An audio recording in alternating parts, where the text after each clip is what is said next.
દરેક નીતિની સામે કાયદાની રીતે ઊભો રહેતો SSK news channel. Sachin slum બોર્ડના રહીશોને જર્જરિત મકાનો ખાલી કરવા આદેશ અપાયા બાદ સચિન સ્લમ બોર્ડ પુનર્વસન સંઘર્ષ સમિતિ સુરતના નેજા હેઠળ એક જન આક્રોશ યાત્રા યોજાઈ હતી, જેમાં મોટી સંખ્યામાં લોકો જોડાયા હતા। સચિન સ્લમ બોર્ડના રહીશોને સુરત મહાનગરપાલિકા તેમજ ગુજરાત હાઉસિંગ બોર્ડની કચેરી સુરત દ્વારા કલમ 264 થી 268 મુજબ જર્જરિત થયેલા મકાનોને તત્કાળ ખાલી કરવાનો આદેશ આપતા છેલ્લા 40 વર્ષથી હજારોની સંખ્યામાં સચિન હાઉસિંગ બોર્ડના 2666 મકાનોમાં રહેનાર મકાન માલિકો ભયભીત સ્થિતિમાં મુકાઈ ગયા છે, જેથી ન્યાય અને વૈકલ્પિક વ્યવસ્થા મેળવવા માટે સ્થાનિકોએ ચૂંટાયેલા પ્રતિનિધિઓ, ધારાસભ્ય, વિસ્તારના સાંસદ અને કેન્દ્રીય મંત્રી તથા કલેક્ટર અને મુખ્યમંત્રી સુધી લેખિત ફરિયાદ અરજી કરી છે। હાલ ચોમાસાનું સિઝન હોય, શાળા કોલેજો શરૂ થઈ ગયા હોય, માટે માનવતાના ધોરણે સરકાર દ્વારા વૈકલ્પિક રહેઠાણની વ્યવસ્થા ગોઠવી આપવા માટે સોમવારે સચિન સ્લમ બોર્ડ પુનર્વસન સંઘર્ષ સમિતિ સુરતના નેજા હેઠળ જન આક્રોશ યાત્રાનું આયોજન મક્કાઈ પુલ ખાતેથી સુરત મહાનગરપાલિકા કચેરી સુધી કરાયું છે, જેમાં EWS આવાસ બચાવ સંઘર્ષ સમિતિ સુરત પણ જોડાઈ હતી। બેન, આપનું નામ? જી, મારું નામ પ્રતિમાબેન બોરસે છે। હું પ્રજ્ઞાનગર SMC આવાસ પનાસ ગામનું રહેવાસીઓ સાથે આ આક્રોશ રેલીમાં સામેલ છું, કારણ કે આજે ઘરની સમસ્યા છે। આ વરસાદનો મોસમ છે તો બધાના આંખમાંથી આંસુ નીકળતા છે, કારણ કે લોકોને કંઈ મદદ મળી નથી। ઘરની માંગણી છે કે ભાઈ થોડાક સમય માટે અમારું ઘરનું ટેન્ડર બહાર પડે, તેટલા સમય માટે અમને ઘરોનું છત મળી જાય, તેટલું જ અમને બહુ અભિનંદન છે।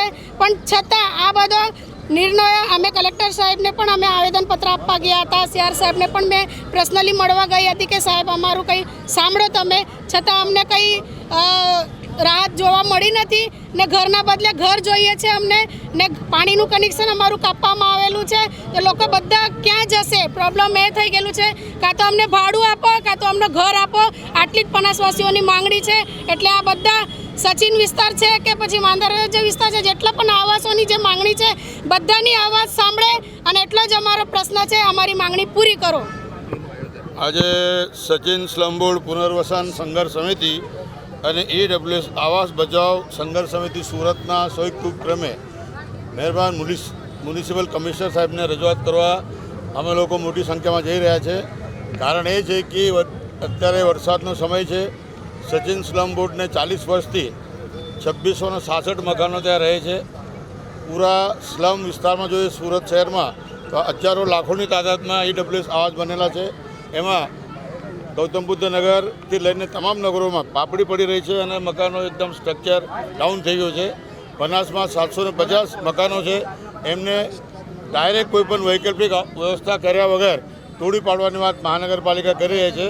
અને સચિનના 2666 મકાનો એમ આશરે 4,000 થી 5,000 રહીશોને એક જ ઝાટકે ઉપર આપ ને નીચે ધરતી એ ટાઈપનું કામ સરકાર કરવા માંગી રહી છે। અને માટે જે પ્રકારે ભય, જે પ્રકારે ડર, જે પ્રકારે એ ફેલવાનું કોશિશ આ મૂડીવાદી મનોવાદી ભારતીય જનતા પક્ષના શાસકો કરી રહ્યા છે, એના વિરોધ અમે જનતાની અવાજ સરકાર સુધી પહોંચાડવા આ રેલીનું જન આક્રોશ યાત્રાનું અમે આયોજન કર્યું છે। અમારી માગણીઓ છે કે વિના વિલંબે આ લોકોને વૈકલ્પિક વ્યવસ્થા ગોઠવી આપવામાં આવે। જો તમારી પાસે ESWના મકાનો છે, તમારી પાસે મુખ્યમંત્રી આવાસના મકાનો છે, તમારું પ્રધાનમંત્રી આવાસના મકાનો છે, અને નહીં હોય તો છેલ્લે પતરાના બી મકાનો છે।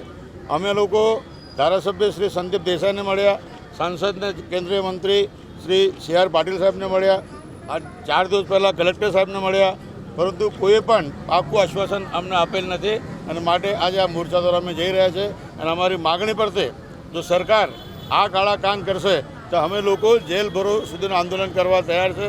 કેમ કે આજે આટલી કારમી મોંઘવારીમાં આ લોકો જશે કા? ભાડાના મકાન મળતા નથી।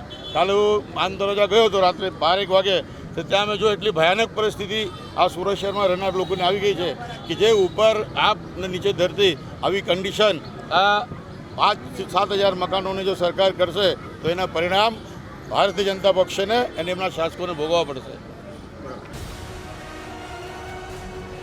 દરેક નીતિની સામે કાયદાની રીતે ઊભો રહેતો SSK ન્યૂઝ ચેનલ।